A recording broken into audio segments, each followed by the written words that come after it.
all to this joint scientific symposium between Rutgers and Tel Aviv University on the topic of trends in cybersecurity. Just a brief rundown of the program and a few housekeeping items. We're gonna start this morning with a welcome from the Director of Homeland Security for the state of New Jersey, Jared Maples.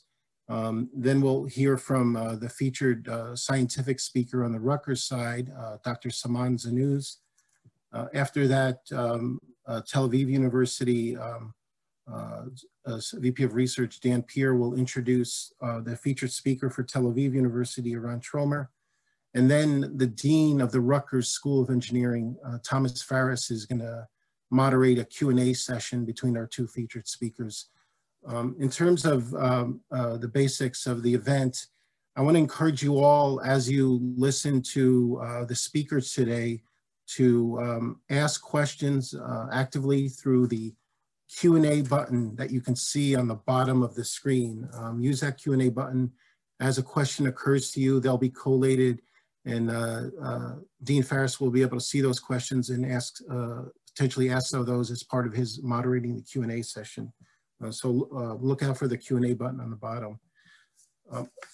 So let's start by introducing the welcome speaker for today's event, Jared Maples.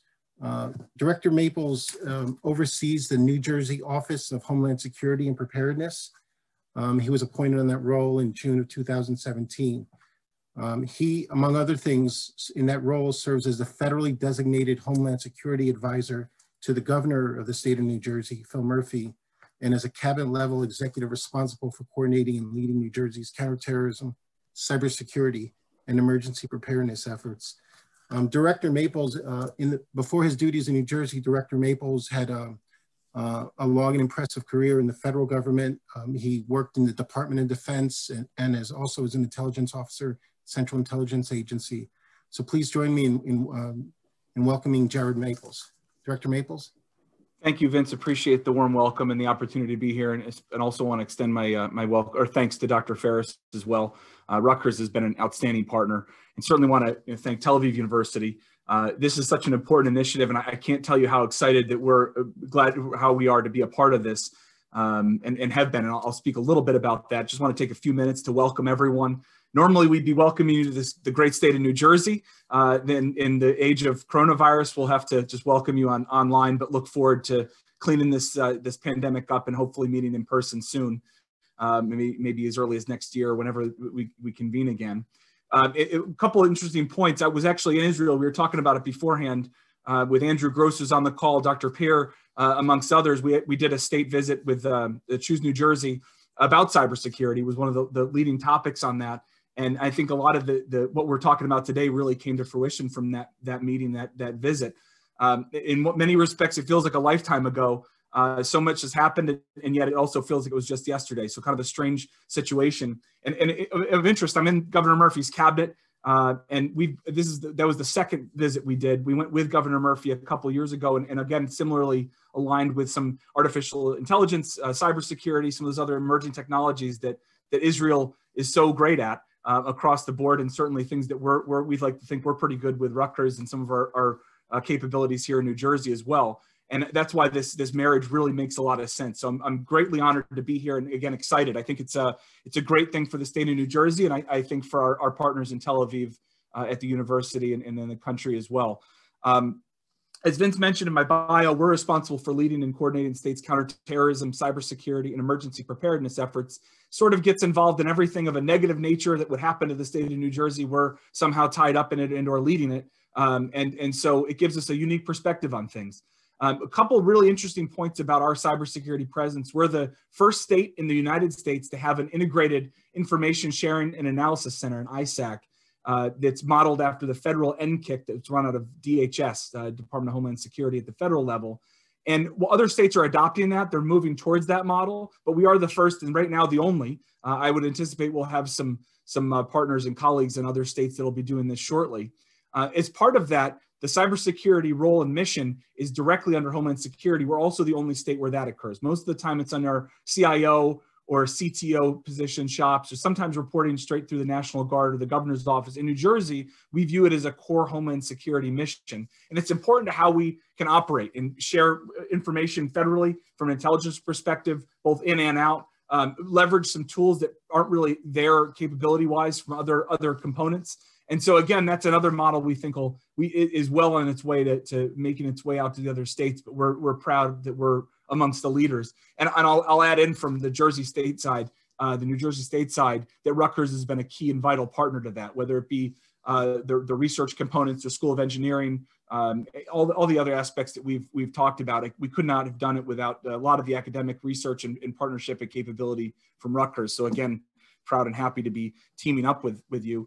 When we went on that last trip to Israel, one of the really interesting meetings that I took personally, and we split off from the group, Andrew Gross was on from the NJ Israel Commission is on, we both met with Yigal Una, who's the National Cyber Director at LEAD in Israel, and really had a great one-on-one, small group with him for over an hour, and just got a real good feel for what's happening in Israel on the ground. And I think he got a pretty good feel for what we're doing in New Jersey. And it's those type of relationships that help bond what's happening overall on this Zoom, and hopefully this growing relationship between the universities and our great states, and making sure that we're connected, because as a national leader in the United States and in Israel, an international leader in these areas, especially about cybersecurity, it really just makes sense. So I'll finish up a couple quick remarks for those of you who aren't aware of some of the things we do and the responsibilities wise. As far as the NJ Kick and what we do with cyber, we really focus heavily on information and intelligence sharing. That becomes a big key, again, both to the federal government and from the federal government, and then also out. So we like to think we're a capability builder. We build scale and scope out to entities that don't have it. So small municipal governments, for example, that don't have a robust cyber component, small and local and small and medium-sized businesses. A lot of those are being targeted right now by things like ransomware and directed attacks and DDoS, all these aspects that we know, I'd say know and love, but probably know and hate in the cyber realm. And we really try to scale that and get that intelligence down to there. We also conduct training statewide, exercises statewide, things like penetration testing. We offer all those tools. We secure the election system. Again, that's a little unique too. Homeland Security has a direct tie and partnership. I actually have a very senior level employee that reports directly to the Department of State in New Jersey for elections. And all year round, that's what he does and his team does is help secure the online presence in the election system. One of the interesting parts about my role too is I'm the Homeland Security Advisor to the governor, which is similar to the National Security Advisor to the president. And so I also have an advisory capability. So we bring to bear the cyber intelligence and knowledge, and also kind of know-how and how we build infrastructure and work through critical problems with technology, both private sector and public sector. And I become a key advisor in that role too. And then the final thing I'll add, and I'm kind of plowing through this, I know the most important stuff is after me, but I want to make sure I point it out, that we're also responsible for protecting the Garden State Network, which is our state IT infrastructure. And so there's an operational capability, and we use a variety of platforms, software packages, hardware, to really make sure that we're tight. And again, we like to think we're among the nation's leaders in that area in regard as well. But it is a key responsibility that it's not just an intel and information sharing environment like the federal government model. We've also incorporated an operations perspective and responsibility in securing what every single employee of the state of New Jersey and most of our citizens, although they probably want to kill us most of the time when it's with MVC, motor vehicles or something else, but we also secure that motor vehicle presence. So I'll finish up there. I'll finish and say again, thank you so much to our partners at Rutgers and Tel Aviv University. You've really been key advocates and partners and supporters of ours, and we hope to be that way with you. I can't say enough about what an honor it is to kick this off, what an important relationship. And I'll turn it back over to you, Vince. Thank you very much. Thanks so much, Director Maples, and thank you for giving us an overview into the efforts that you and your colleagues put in to protect the citizens of New Jersey, and just as importantly, the infrastructure of the state against cybersecurity attacks. It's much appreciated, and thank you for your efforts. I'll now turn to introduce our next speaker, which is the featured speaker from Rutgers University and one of our true experts in cybersecurity at Rutgers. His name is Dr. Saman Zanuz. Saman is an associate professor in the Electrical and Computer Engineering Department at Rutgers.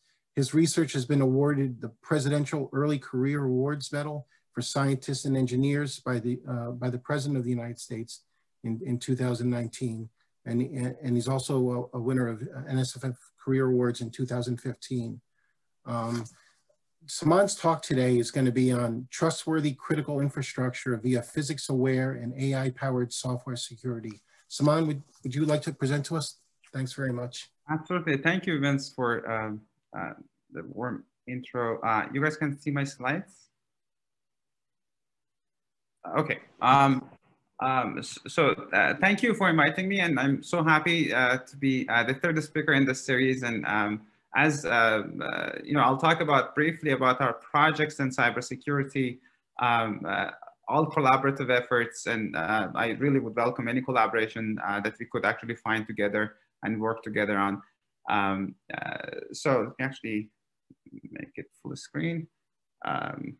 Okay, great. So what I'll talk about, as I mentioned, I'll briefly go over some of our projects, collaborative projects on cybersecurity against cyber physical systems, or CPS, in critical infrastructures domains. I'll talk about attacks that have really happened in the past, or our investigations of what parts of the system could be vulnerable to similar attacks in the future.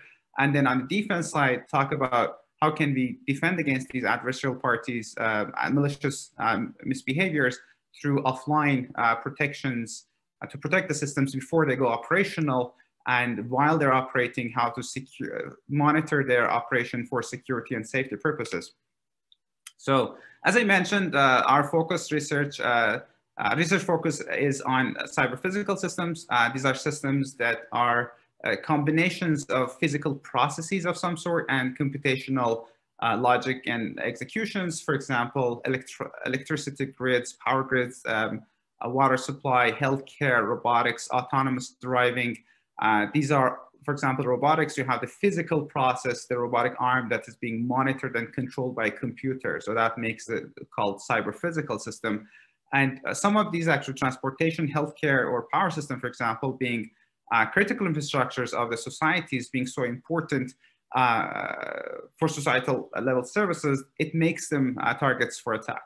And it's not just a hypothesis, it has been shown in the past by attacks of coming from different extremes, like a teenager board, for example, turning a TV controller into a train station remote control and causing a fatal train accident and crash, all the way to nation state attacks like malware such as Stuxnet was against critical infrastructures like Iranian nuclear enrichment plants, or many others that came afterward. So this wide range of attacks against critical infrastructures makes them actually very important. US being itself a target of many of such attacks recently and in past years especially. So Homeland Security and other agencies like National Science Foundation have recognized these attacks as a real concern for national security, and creating initiatives and programs, funding programs that actually our research has been funded by. But as essentially the bottom line being that industry of critical infrastructures right now is really needing security solutions to protect our critical infrastructures of different application domains against these sometimes nation state adversarial parties. So talking of cyber physical systems, and specifically, for example, power system, conventional power system, which is a physical process like Kirchhoff laws that you generate power in some generation plants and transfer power through transmission lines to neighborhoods and factories and universities that consume power, so-called loads. It makes it called conventional power system, which is a physical process. But when we talk about cyber physical aspect of this power system, so-called smart grid, we're talking about instrumenting and enhancing this physical process by sensors of different sort to measure current and voltages in this power system, to send these noisy measurements to the cyber part of the cyber physical system, so-called control centers, where we receive these noisy measurements, run so-called state estimation algorithms to get rid of the noise in these measurements and then feed it to the controllers to decide whether anything is needed to be done in this underlying power system. And if so, those control actions are sent to actuators, which we also instrument this power system with in this example, like generation controller to say how much power I need to generate, or in robotic arm, like what's the angle that I want this robotic arm to have, or autonomous driving, I want to turn left now or turn right now. And different actuators of different kinds, such as also at the bottom, you see PLC or programmable logic controllers that have been the target of several real attacks in the past that I'll talk about. But the cyber-physical system have been shown to be attackable by real attacks in the past and research papers from different angles. That you see some examples on the control side, as well as on the sensor side, where the sensors get infected by hackers, and then they make the sensors to send malicious, corrupted measurements to the control centers to mislead the operators about what's going on in the system, all the way to the control channel, such as Stuxnet and Ukraine attack that made the controllers send malicious control commands to underlying physical process to drive it to an unsafe state. If it's autonomous driving, to make the car crash. If it's power system, to cause a blackout like Ukraine attack did. If it's, for example, nuclear enrichment plant like the Stuxnet case, it made 20% of the centrifuges fail and get damaged. So these are different channels that attackers can target. But specifically about the Stuxnet and Ukraine attack that I talked about, how they really happen, as I mentioned, they target the control channel in the cyber-physical setting, where they compromised, actually simplifying the details a bit, they compromise the servers in the control center, the attack, the malware does, and then it makes those infected servers send malicious controller logic to underlying actuators, in this case, programmable logic controller or PLCs. By the way, these images are just for presentation purposes. So they don't we use different tools. I'll actually get to details of that in a second. But the malicious controller logic makes the programmable logic controller drive the underlying physical process to an unsafe state, as I mentioned. So getting into a bit of technical details of these two attacks, Stuxnet and Ukraine attack, so-called BlackEnergy. In the Stuxnet case, what they did, they compromised the Microsoft Windows server in the control center and injected a DLL, or dynamically linked library, that you probably have seen the DLL in the error messages in those operating systems if you've used. It injects a DLL, a malicious DLL in the server that they compromise. So when the operator develops a control logic for the PLC and wants to send it over, transfer it over to the PLC for execution, this malicious DLL will intercept that request and replace it with a malicious control logic, so that the PLC will then execute a bad controller program to harm the underlying physical process, like the power system. But when the operator would send other requests, it would, the malicious DLL would just forward to the legit software modules, and they would just take care of it. BlackEnergy, on the other end, the Ukraine attack that happened in 2015, 2016, followed by others, actually caused the blackout in Ukraine. And it used a conventional malware suite, so-called BlackEnergy 3, that comes with several libraries that you kind of plug and play. You can create your own malware type thing. And specifically, one interesting DLL is the TeamViewer that you see in the list, that would allow the attackers remote real-time access to the control servers while the attack is in progress. So compared to Stuxnet, it was much less autonomous, the Ukraine attack, but Stuxnet was completely autonomous. The malware would do all the distribution, everything by itself without any direct remote control, and it was all well-programmed. What we did in our research lab to further investigate other potential vulnerabilities that these systems or programmable logic controllers may have, they essentially got the PLC, as I said, not really shown on the model shown on the slide, But we physically broke into the PLC and found the JTAG pins that would allow us to directly access the processor without having to go through the software of the PLC. So it would get us the direct access to the program, like the processor. Again, these are just looking a bit, may look a bit scary, but all we did was connect these pins, connect to these pins of the processor through so-called JTAG ports, and we were able to read out the firmware from these controllers, the PLC controllers. After making the connections, and then we read out exactly what you just see, which is gibberish looking binary file, no source code available. So we had to do reverse engineering ourselves. All we had that at the moment was just the data sheets from the hardware that would allow us to just get some guesses and make guesses about what different parts of the program may do. But all we had was just scary looking complicated graphs, like function call graphs and different parts of the software that we eventually had to, it took us like 1.5 years to complete this. This was actually an NDSS paper to get it published eventually after making information disclosure, the responsible disclosure to the PLC vendor that we were actually investigating. So after doing all these steps, what we did was essentially to inject our malicious code within the firmware of the PLC. What that allowed us at the high level was to run our rootkit, the malware malicious software, within the firmware of the PLC, which would be running below, it's kind of operating system, a simplified operating system, that would run below the control logic, and that would run essentially developed by the operator on the top. And the whole thing is controlling and monitoring an underlying system at the bottom, as you see, the power system or any other physical process that we instrument by sensors and actuators, as I mentioned.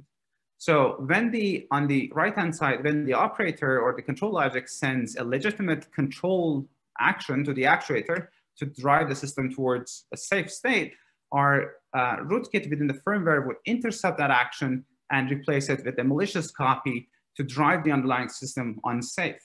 But the follow-up measurements coming from the sensors would then show that something is going on wrong within the physical process, but instead our rootkit would intercept those as well and replace them with legitimate looking measurements by running a simulation of an underlying physical process.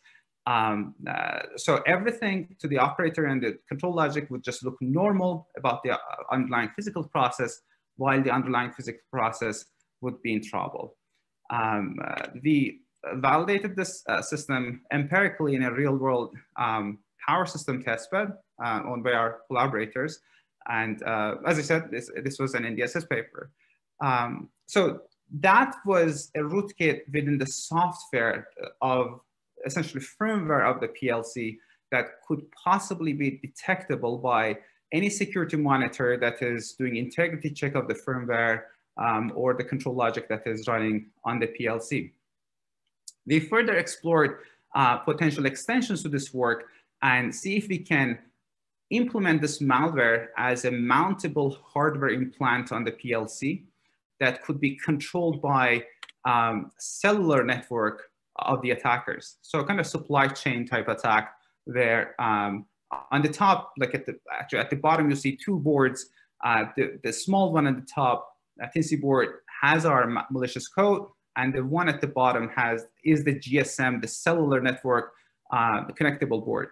That we mounted those. Actually, I'm skipping a lot of details here, but just to give high level view of what the result was.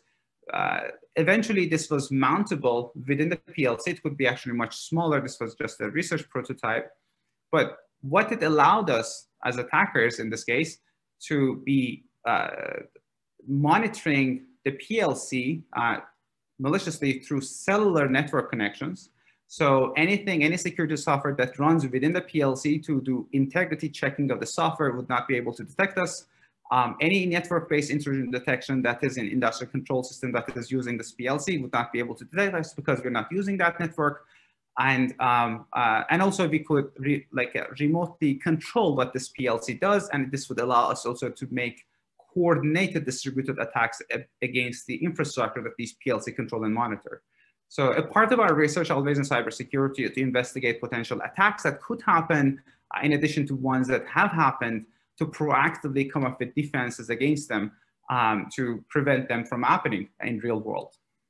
So from the outside viewpoint, both PLCs would look the same, but the one with the hardware implant would allow us to, as I mentioned, to remotely monitor and control the underlying platform. So moving on to the defense side now, given these attacks, what can we do to protect against these platforms, against such adversarial misbehaviors?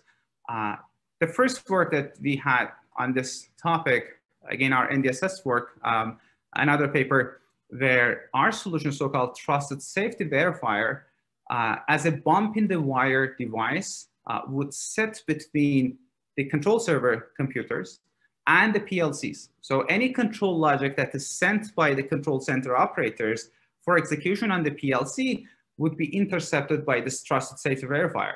And Trusted Safety Verifier, going through a lot of steps of programming language techniques and formal verifications and model checking, would analyze this control logic first to make sure that that will not cause underlying physical process to go in an unsafe state if it is let run on the PLC. Once it's vetted, then the control logic will be allowed to pass through and go for execution on the PLC. Otherwise, it will be sent back for to the operators through a different channel for intrusion detection or debugging purposes. We also implemented a similar idea on additive manufacturing, and that we have actually another collaborative work with Georgia Tech.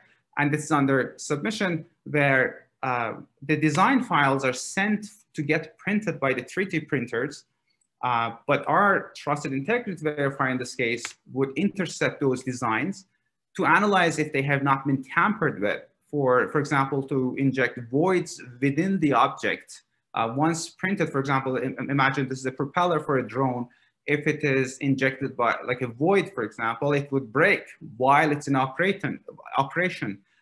So to prevent such attacks from happening, our solution used deep neural networks to classify what type of object is going to get printed, and then do analysis of to identify weak structural points of this design before it gets printed, and then do finite state element analysis, finite element analysis to figure out if any part of this design has really been tampered with maliciously before the design is sent to the printer for print. In another USNIX paper, what we did in this 3D printer domain was to inject golden nanorods within the filaments of the printer before the printing happens, and calculated or predicted where these golden nanorods should show up if the printing process goes on correctly without any malicious intervention. And once the printing process finished, we get the printed object and perform a CTS scan of that object and locate where the golden nanorods are located and compare it to our predictions of where they should be located. And if they are located in the correct places, then the printing process is vetted and the printed object can be used in whatever, for example, as a propeller in the drone or the wing of an airplane or anywhere that's been purposed for. So moving on to the online defenses, these are solutions that we could use when the system is in operation to perform encryption or security monitoring of the systems to make sure that attacks don't happen while the system is in operation really. On the sensor part, before the sensor measurements are sent to the PLCs, we designed this trusted sensor base, which was actually a best paper award in IEEE, where the analog signals at the data acquisition points of the sensors are encrypted before even they are processed by any digital components of the circuit board, such as analog to digital conversions or any of the transfer modules on the board. So anything that can be hackable or infected remotely by the hackers would see the signal after it's gotten encrypted. So that would actually raise the bar for the attackers to see any of the actual measurements coming from the system. But once the sensor measurements are received on the PLC for processing, so the controller may also get infected. So we have to do security monitoring of this controller to make sure that it is doing the correct job, it is running the correct software, and it is calculating the correct outputs for the actuators. What we did in this project was to create a replica micro neural network of the control logic on the PLC that does similar job in terms of calculating output from the inputs, but in an approximate computing fashion. It's not supposed to replace the actual controller because there's no optimization going on. It's not accurate, but it is just there to make sure that the controller outputs are within the correct range of what they should be based on their inputs from the sensors. So this replica model, we would run it in parallel, and that would allow us to do online security monitoring to make sure that this controller is doing the right thing. So attacks like a Stuxnet would essentially be detectable by this solution. Last project that I would like to just touch upon is our CCS paper, actually in this case, side channel based intrusion detection or attack detection of these controllers, where in an air-gapped fashion, we monitor different side channels of these controllers, for example, thermal side channel, to see which parts of the processor are heating up when the control logic or software is running within it. And we also went through different modalities such as electromagnetic emissions of the processor, as well as acoustic side channel using this laser vibrometer to see which parts of the processor is vibrating, like nano vibration, and can we use those channels and signals to figure out what software is running within this processor in an air-gapped fashion. So we are not running any security module within the processor.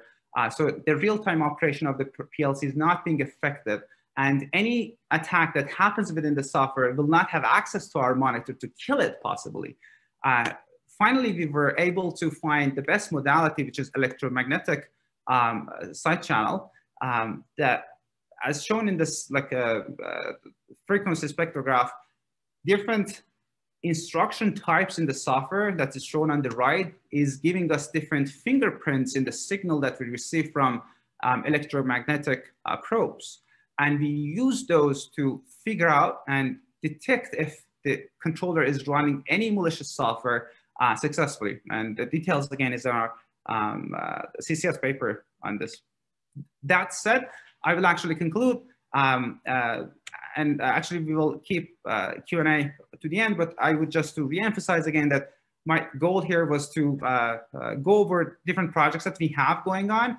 And we really, I really welcome any kind of collaboration that you guys could think of on these efforts. I would, almost all of them are collaborative efforts. Thank you. I'll give it back to Vince. Thank you very much, Saman, for your presentation, and thanks really for all your hard work and coming up with solutions to frustrate cybersecurity attacks, both now and in the future. And as you indicate, one of the reasons that we were brought together by the commission, the New Jersey Israel Commission, is to engender collaboration between Tel Aviv University and Rutgers University on important topics like cybersecurity. Next, I'm going to introduce Dan Peer, who will then introduce the featured speaker from the Tel Aviv side.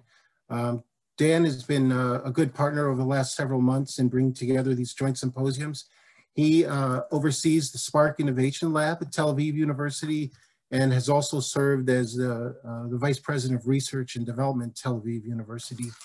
Dan, floor is yours. Well, thank you, Vince. It was very interesting. I'd like to take this opportunity and thank all our speakers anyhow, but first I want to introduce Eran Trumer, who is a professor, associate professor in Tel Aviv University School of Computer Sciences, where he heads the lab for experimental information security. He's also the co-director of the Checkpoint Institute for Information Security. Eran received his PhD in the Weizmann Institute of Science, and still we love him. And previously pursued his research at MIT and in Microsoft Research. His research area is cryptography and information security, focusing on risks possessed by physical attacks and untrusted platforms, from perspective spanning the full spectrum from theory to practice implementation. So thank you, Eran, for being with us.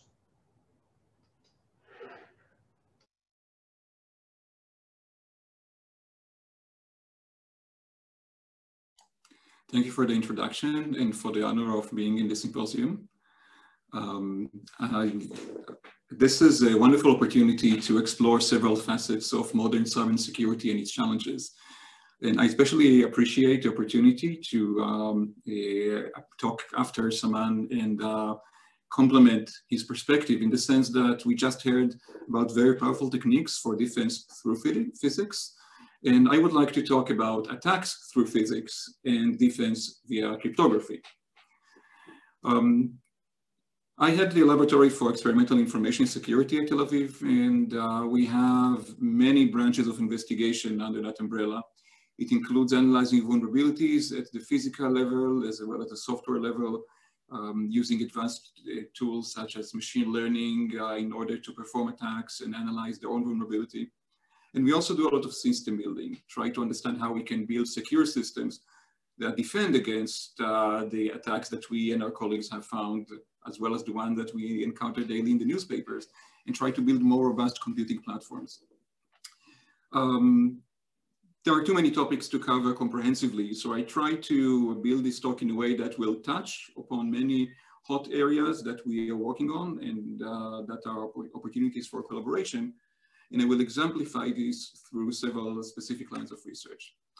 And the first one is side channel attacks, a specialty of our lab, exploring the applicability of side channel attacks, that is, inadvertent information flows from computing devices. And in particular, understanding whether they are applicable to common computing everyday devices like laptops and desktops and cloud servers that we are relying on.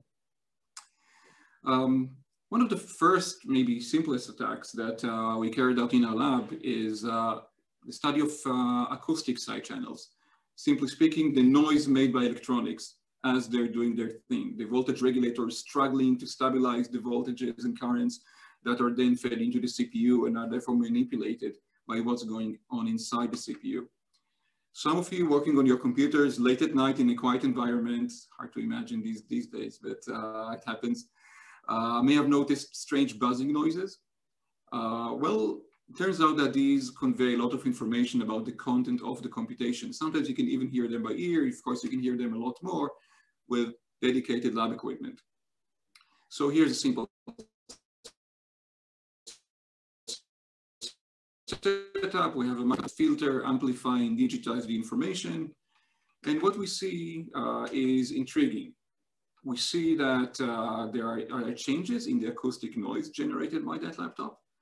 And if you run something sensitive, like a cryptographic computation, in this case, RSA signatures using a secret key consisting of two secret numbers, P and Q, you can actually look at a time frequency representation of this signal and observe the changes between these two secret components.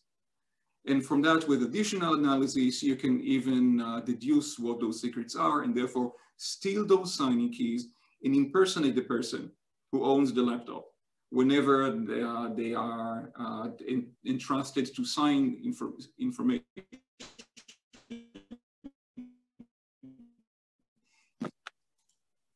Whoops.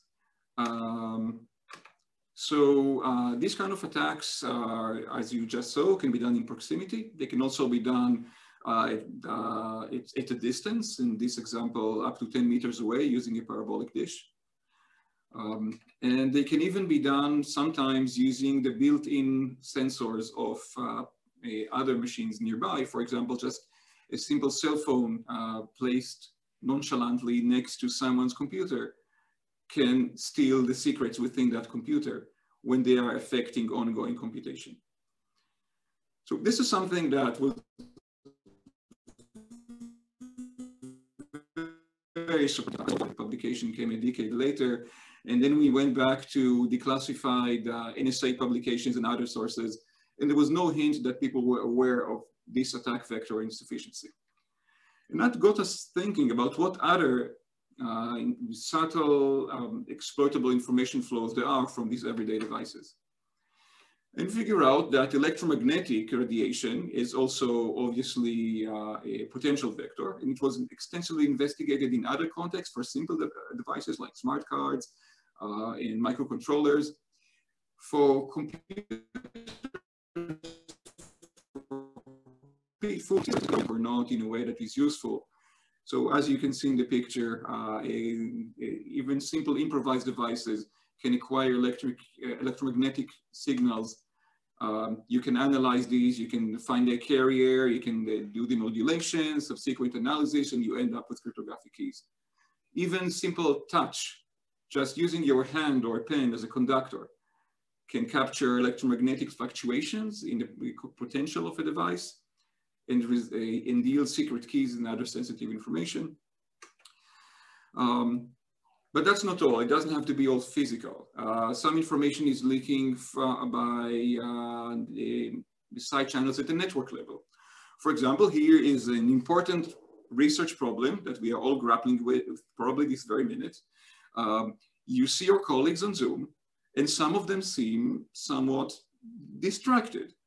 Now, is it because they are pondering the deep insights that one is conveying, or is it because they are reading their email? So clearly highly motivated, and I'm glad to report an important breakthrough in this applied research. It turns out that you can tell what they're looking at by listening to the audio that they are conveying on their voice over IP call. The audio that they're sending, when they're not muted at least, it contains their speech, the ambient noise, but also some subtle fluctuations injected by the electronics inside the computer, which are conveniently adjacent to the microphone and its circuitry. So we can actually record these by any variety of means. For example, maybe through a cell phone, a smart speaker, the built-in microphone and a webcam. Any one of these is sufficiently sensitive to pick up the acoustic noises or electromagnetic radiation that induces acoustic noises as picked up by the microphone. And that can be analyzed and used to deduce what we're looking at. You can sort of look at it just by eye for very simple images. You can find some time domain correlations. For deeper analysis, like distinguishing applications and websites, is it email or the Wall Street Journal? Well, that requires some heavier machinery because the noise is so indirect and has very high variability. So we threw the book of machine learning at it, and we used some signal processing followed by convolutional neural networks, leading to the ability to distinguish between websites, between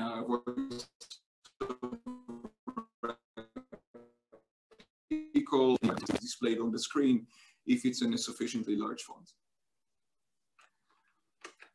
So taking a step back, side channel attacks are really dangerous, not just for small devices, but for anything that has sensitive context such as cryptographic keys or the human behavior or anything else that computers convey. And this may leak by acoustics, by electromagnetics, if someone has physical access, then by probing, through power analysis, optical emanations through suitable access. And another very hot, very fruitful line of research is leakage through a computer architecture. Whenever you can run some code on a computer, you can observe how other code running on the computer interacts with yours, induces subtle delays and behavior changes in your own code, and that can cause leakage of sensitive information. It goes back to our work in 2004 on cache contention attacks. Recently, you probably heard about Spectre, Meltdown, and many other extremely powerful techniques.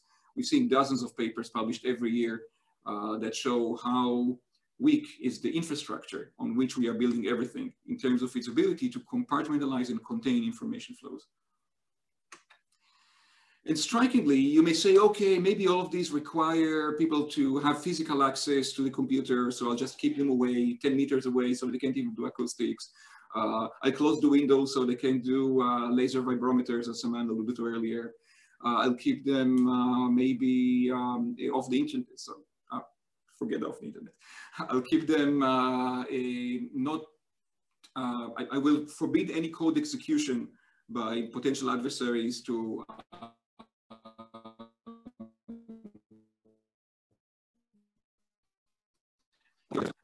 whether it's by code execution that is as supposedly benign as JavaScript code running on your computer that can manipulate its states and make observations, or even exploiting built-in sensors like the microphone inside your computer. And in an ongoing work, we show that just the built-in sensors conveyed through voice over IP channels are enough to, for example, exfiltrate cryptographic keys, as well as even more insidiously cheat in Counter-Strike games. So to take a step back here, a high-level lesson that we ought to learn from the repeated discovery of such attacks is that computers are just broken in terms of their fundamental hardware and low-level software architectures. They are really deeply incapable of ensuring the integrity and confidentiality of data and computation, especially if you deal with general-purpose devices that are optimized for performance. And so if the computers are just inherently faulty and leaky, what can we do? How can we develop general theory and tools for protecting against general attacks, as well as protecting specific critical applications? And this is where I switch over to discuss the wonders of modern cryptography, the recent renaissance of cryptography. And I'll exemplify this by a particular technique, zero-knowledge tools, motivated by a particular application, zero cash. This application is motivated by Bitcoin, blockchain. Bitcoin introduced the idea that we can do decentralized computation, in Bitcoin's case, tracking cryptocurrencies, without trusting others. How would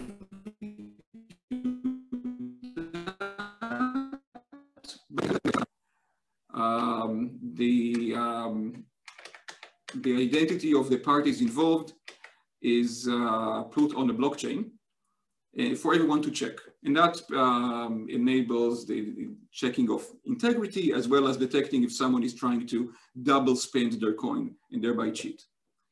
The cost of that is privacy. Because everything is on the chain, identities can be tracked. Consumer purchases can be identified by friends, neighbors, and coworkers. Account balances can be seen by anyone that you transact with and knows your address. If you're a merchant, then your cash flow and transactions are exposed to a competitor. If you're a nation, then your citizens' transactions are exposed to your national adversaries. That won't do. That is a very weak foundation for building a distributed computation platform on. And so we built something called Zero Cash, which is a privacy-preserving on anonymous blockchain that uses zero-knowledge proofs to hide the information by having a blockchain that consists of essentially encrypted blobs of information, which users can still verify. And while the parties to a transaction know the content, and the tools for that is cryptographic proofs. Instead, when the sender of a transaction wants to convey integrity of the transaction, which is a privacy issue, they instead invoke sort of a virtual accountant that checks the transaction and produces a signature or attestation of the correctness. Except that this virtual accountant is a computational object, is an algorithm that can produce a proof that can be checked cryptographically by the recipient, as well as anyone else on the chain. And objects, in recent years, there has been an amazing surge of discovery, both theoretic and implementation. of such proof systems. This is a very partial list. I ran out of slide space very quickly. Our own contributions include, for example, the ZkSNARK library, which is a very popular implementation of zero knowledge proofs, as well as several applications, for example, the zero cache one I'm describing now. So this started as an academic paper, a collaboration with several authors, and then we decided to actually deploy this in a real-world cryptocurrency called Zcash. Started with a very small team, launched in 2016. It's started with, this is the node network on the launch day. You can see how eager people were to see the technology working.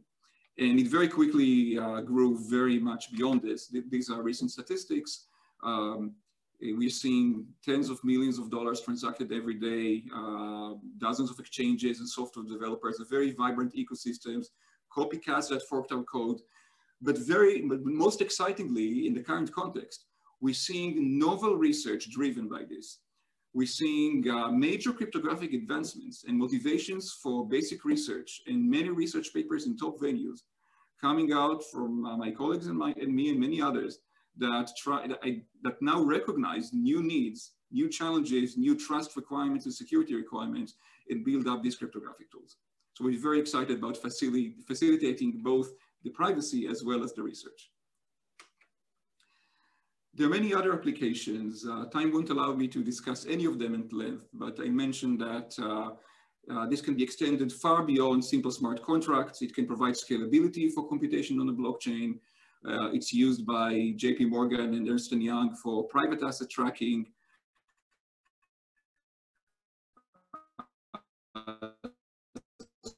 Your knowledge combines nicely with the trusted sensor base from the previous talk. We should discuss that.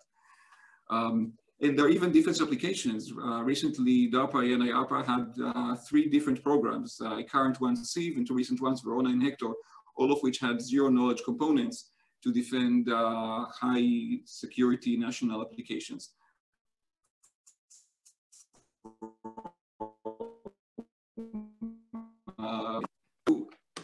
By the way, this is just the most recent physical ZK proof standardization workshop that I call it. The most recent one was unfortunately a bunch of people on Zoom windows. So you can judge the merit just by some of the names and faces. I also mentioned that my zero knowledge here was just one example of the maturing mega cryptography tools in the cryptography renaissance. We have other tools that are very powerful, like zero knowledge in the fully homomorphic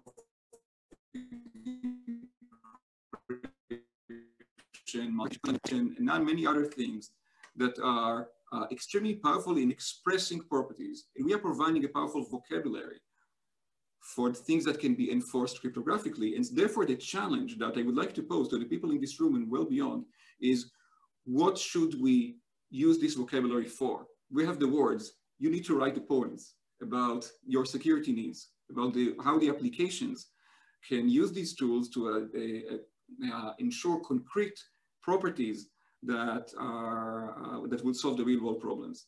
This is an amazing opportunity for collaborations. We have many such projects going on. Please talk to me about anything that you think this could be applicable for.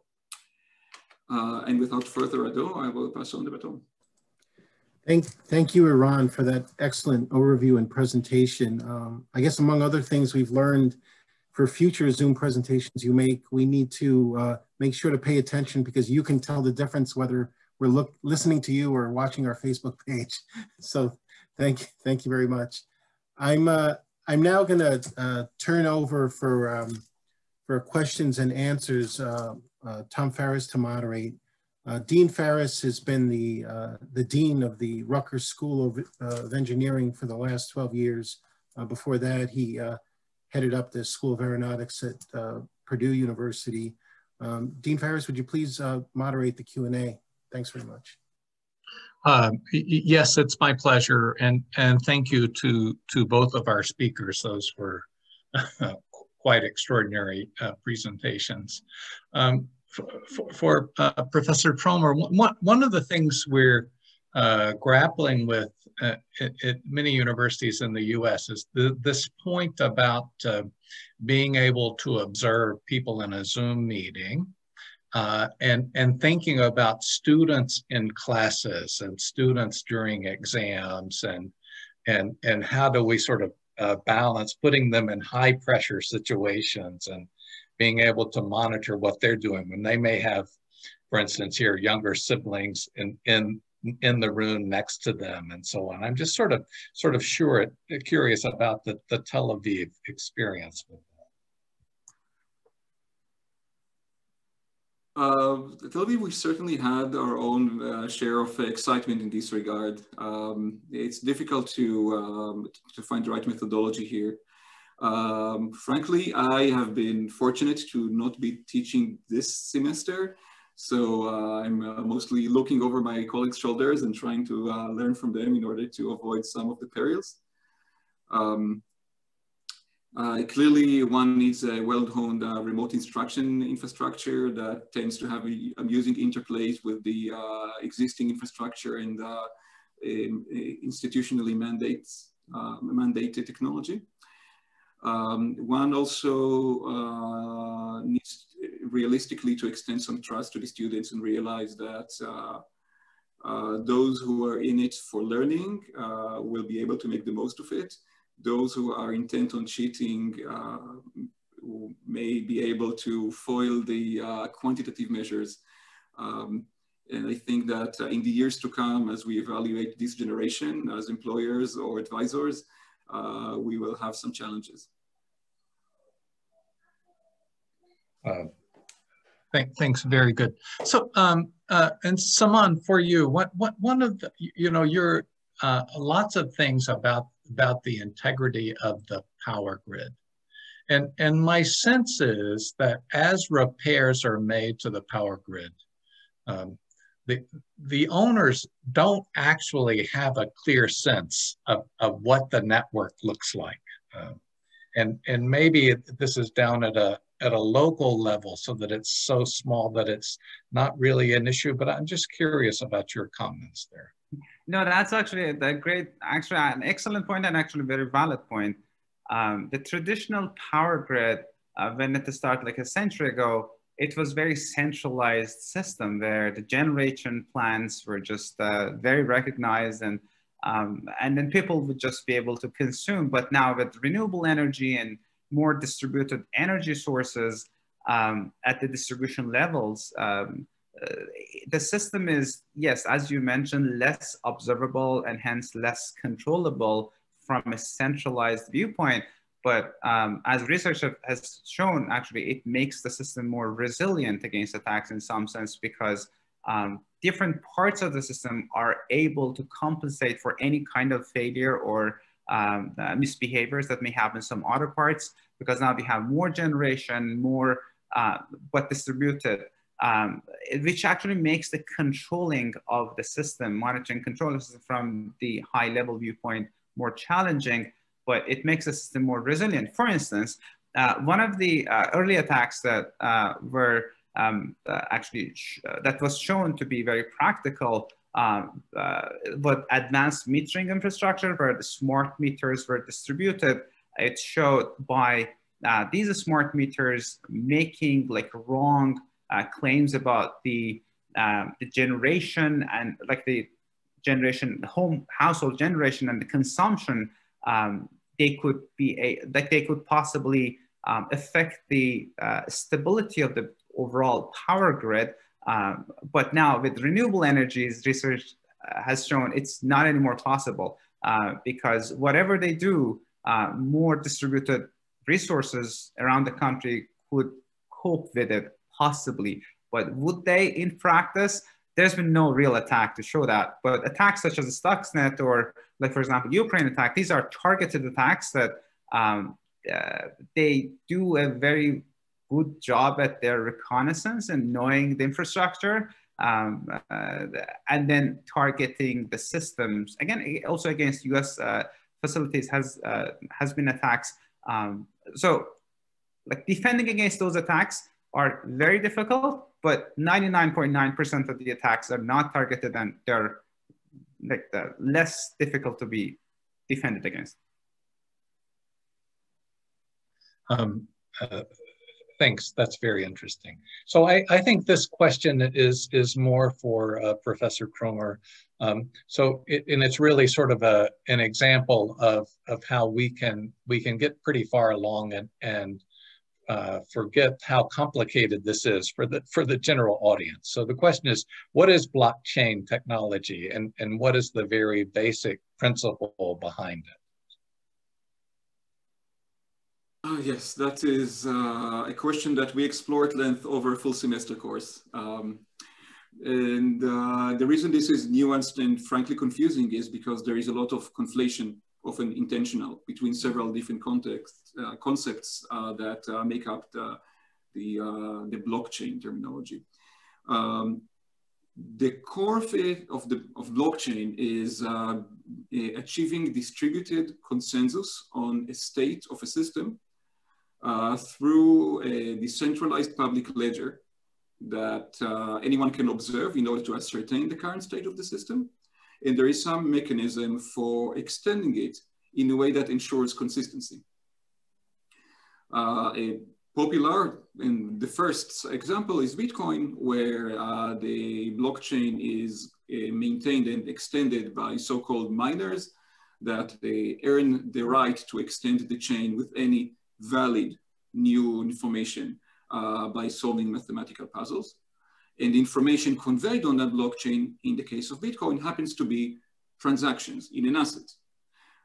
This nicely generalizes in many ways. You can represent other kind of content than asset transactions.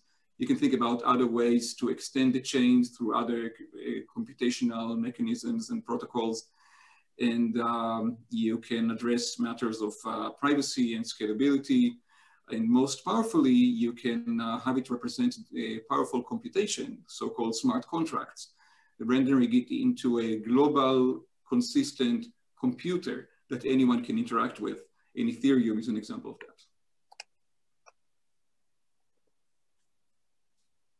that. Thanks very much. Another question from the audience, which is very timely, is have either of you studied the manufacturing systems in the cold chain? So in addition, so how do we make sure that the vaccines that are getting distributed now are actually what they say they are? I probably can take this. Two efforts we've had in this topic. One is actually related to this topic. One is 3D manufacturing that has been for PPEs, the personal equipment like masks that are used against COVID vaccines recently, and have shown they could possibly be, even with regulatory guidelines by the government being enforced, they are possible to be attacked through remote cyber attacks, such that very thin air gaps could be introduced within these masks, not observable, to make them essentially ineffective against protections of the mass, like virus distribution and infections. Another effort that we have had related to this topic is cybersecurity of CRISPR technology in biology. And we worked with New York Genome Center on this. So CRISPR technology that probably many of you already know, that has received like Nobel Prize, Professor Doudna from Berkeley and Charpentier from Max Planck, is about being able to modify the DNA and receiving a DNA copy of any organism, for example, human, and being able to modify any part of the DNA, any nucleotide that you want, cutting it, editing it, inserting any new addition. And a lot of this, the whole chain, the process of CRISPR is done through software. Essentially, you have to first sequence it and try to figure out essentially what nucleotides are there, and then design the so-called guide RNA, which is the scissor, where to cut. And then essentially mix them together and then cut, and then monitor if the cut was correct. If it was not, it didn't cut some off targets, off sites, or like the correct places cut. So if any software in this chain is infected, possibly, if this CRISPR is used for therapy that has been in practice, could possibly just be ineffective in curing the disease, but instead possibly can affect some other part of the DNA, that some proteins are not anymore transcribed or translated correctly, and hence disease may come up as the result of this maliciously actually corrupted process of CRISPR to change the DNA incorrectly. And I'm sure the same thing would be for vaccine production, but that has not been our target. But this CRISPR we have worked on this for the over last 1.5 years. It's actually very exciting. Speaking of exciting, I'd like to fall into the habit of complimenting what you say, Saman. You spoke about defending the biochemistry. We actually have new work on defending using biochemistry. Nice. In collaboration with Tel Aviv's immunology department, we are showing that some problems that are notoriously difficult for biologists and biochemists, and even for the immune system, if one indeed believes their difficulty, then, well, what do cryptographers do with difficulty? They try to distill it into the difficulty of computational problems, and therefore build new encryption schemes and other cryptographic objects that are at least as secure as solving the problem. So the cartoon version of what we're building is a new physical encryption scheme such that either it's secure or you can cure disease. So, right, we're not sure which one because we're making an assumption that curing that disease is difficult, but that is a nice way to encourage research that is a win either way. Very cool. It's very good to see the interaction between the two of you. So I hope we can somehow continue that. There's a question about what do we teach and what's the curriculum, you know, even starting in high school, right? For kids that are 14, 15, 18 years old and in college and so on. Just how do we get this out to the community? All right, do you want to take this one?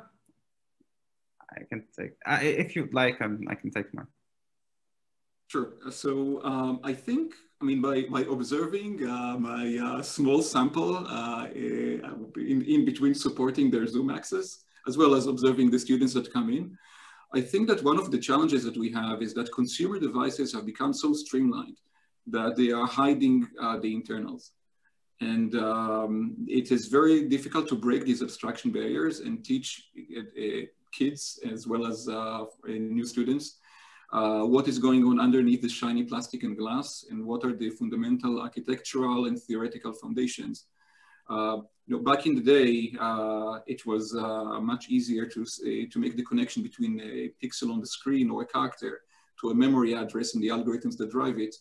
And today, through the layers of abstraction of JavaScript and the SDKs and Scratch, people can get some of the high-level concepts. Clearly, algorithmics has been amazingly supported by Scratch.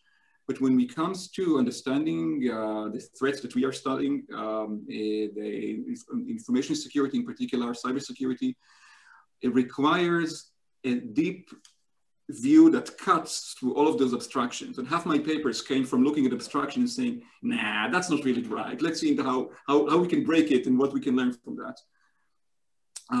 So we need the right methodology to expose students to these nitty-gritty without losing them along the way, without making this something mechanical and boring. And I think that some buzzwords are favorably conductive to that. For example, blockchain. Everybody wants to do blockchain. There's money and newspaper articles, whatever. It's a great way to attract them.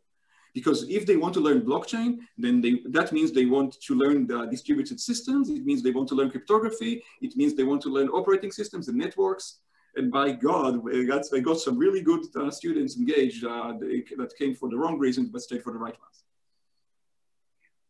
Actually, to add on that, I would like to also mention that exactly what you mentioned there on, but also the fact that the students, high school students that I've experienced, they like exactly these buzzwords, but also the excitement that they receive from these. potential events that we actually are organized. So for instance, like we have done like hackathons, drones, for like hacking drones for high schoolers at Rutgers, and actually more than 200 students, for example, attended. And some of them were so excited that afterward, we reach out to them, they reach out to us. So we started this weekly meetings with high school female students of New Jersey, one of the schools, and we've had that weekly meetings going on. And I've actually been giving talks in their high school. And so happy to see, like, for example, they got admitted to Rutgers, UC, and Cornell as the result. But the fact that another point that I want to mention is the funding agencies, the way they encourage the faculty also plays a big role. For example, David Corman, the National Science Foundation, my program director for CPS program, he always like mentions this reach outs for educational efforts, and that encourages us to do so, really. But also he takes it all the way through industry transitions. For example, efforts that Eran has successfully done in his research, and we've done for PLC with Siemens adoption, our security protections. So all the way from K-12 education, university, and then industry transition really should be in place. Otherwise, just having papers, like doing our research in our lab and the publishing papers, is valuable scholarly, but will not impact the society until it really hits at either educational channels or industrial transition channels. So another question from the audience has to do with new things that are coming and how they might impact what you're doing. For instance, quantum computing and what impact that's going to have on cybersecurity. Okay, you're both laughing. Very good. Aaron, do you want to take this one? Okay, I'll take it. Yeah. Sure. So quantum computing is intriguing. It's philosophically fascinating. It has very deep theory that goes well beyond computation. It's the nature of a universe. What's a fabric of reality, as a famous book is called. But its applications to cybersecurity, as they are currently understood, are mostly in the realm of cryptography. And by which I mean the following. There are basically three famous classes of algorithms that are most significant from the cyber perspective. There is the so-called Grover's algorithm by Grover that enables you to basically, in our context, find passwords harder. Make it easier to find passwords, making it necessary to make passwords harder to guess. Okay, so we'll need to make passwords twice as long. Boo-hoo, we'll survive that. Let's put that aside. There is a quantum key distribution. This is on the constructive side, not an attack, but an opportunity. Pursued, but is it solving a real problem? Well, not if you believe that, that modern cryptography is secure. But is modern cryptography secure? And the answer to that is this is where the real challenges are, because a lot of modern cryptography, all of the common public key cryptography, by which I mean signature schemes, many of the encryption types that are used daily on the internet, will succumb to a different quantum algorithm called Shor's algorithm that really just completely breaks them in the following sense. Once we have scalable quantum algorithm capable of maintaining thousands of bits in sufficiently reliable superposition, then all of those cryptographic tools relying on discrete logs and hardness of factoring would just disappear in the poof of quantum computation, and all of those systems will be broken. And so many cryptographers right now are scrambling to find viable alternatives that do not have any known algorithm, quantum or classical, that would break them. And this is the really hard part, are sufficiently efficient to serve as a drop-in replacement. And there's actually a competition run by NIST, as well as a lot of other activity to choose the best such algorithm, and already some experiments by Google and others to integrate them into deployed protocols. no one knows when that will happen, when these scalable quantum computers will actually become a practical threat. Some say a decade, some say it's always a decade. But we have to prepare because deployment is very lengthy and painful. So I'm very happy to see that some of the recent proposals are very appealing as essentially drop-in replacements. And for anyone watching these recordings, yes, there are many additional things in the realm of quantum computing, like the game theory implications and the protocols that come out from that. I think those are at present less directly impactful on real-world physical systems. Eran addressed it so well. Nothing on my end, though. So speaking of that, you must be part of very large communities, and I'm just sort of curious about whether Saman and Eran, were you aware of each other before we put this symposium together, and sort of a follow-on to that? What would be unique about a Rutgers-Tel Aviv partnership that would allow the two of you to progress even further in your research? This is easy, actually. I can take this one.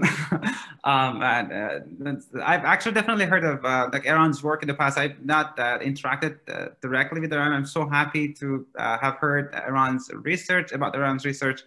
A lot of connections in a synergistic take I felt in terms of complementarity of what we do from the theory and practical aspects, as well as relations in the side channel